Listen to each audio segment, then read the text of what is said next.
दार्शनिक दृष्टिकोण से जीवन का उद्देश्य कोई एक तय सत्य नहीं है।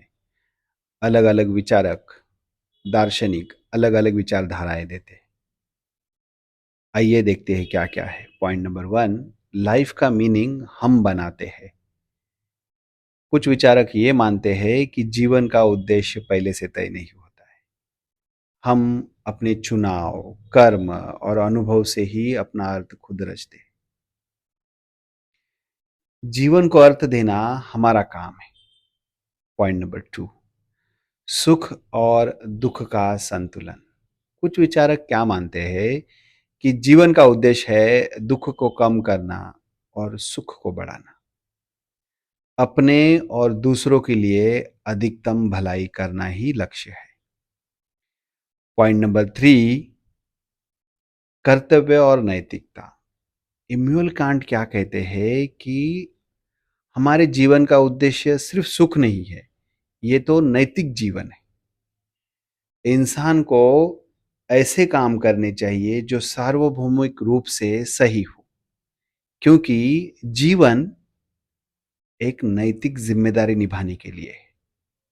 पॉइंट नंबर फोर, आत्मविकास और उत्कृष्टता।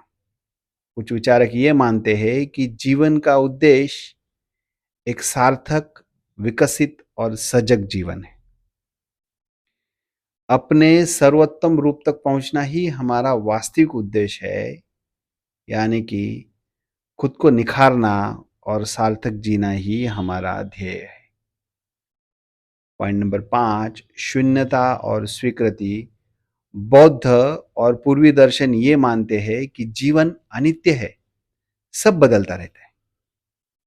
उद्देश्य है कि दुखों की जो जड़ है, जैसे कि लालच, मोह, अहंकार, इनको समझना है और उनसे हमेशा के लिए मुक्त होना है। यानी कि जागरूकता, करुणा और विरक्ति से ही अर्थ पैदा होता है। पॉइंट नंबर छह, निरर्थकता और विद्रोह।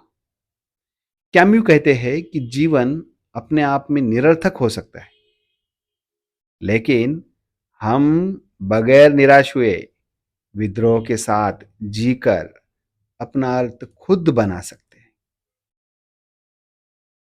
यानी कि अगर अर्थ ना मिले तो जीना बंद नहीं करना है, उसे तो रचना है।